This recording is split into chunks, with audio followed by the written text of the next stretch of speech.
Hello guys, welcome back to the channel. In this video, I'll be showing you how you can repost a story on Instagram. Alright guys, here I have my Instagram application opened, and if you want to repost someone's story, you have to be tagged in someone's story. So if you have tagged, you will see on your Instagram direct message right here.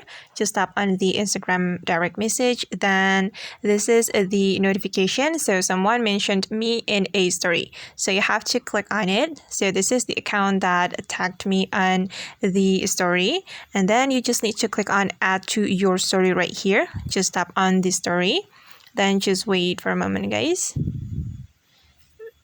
and then you can click on OK.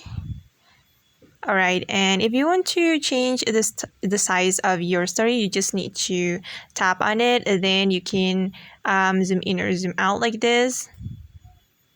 Okay, and you can edit the story before you post it.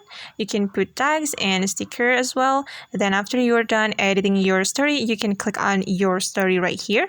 Then the story will be reposted on your Instagram story. Alright guys, and that's how we can repost a story on Instagram. I hope this tutorial will be helpful for you. Thank you so much for watching, and see you in the next video.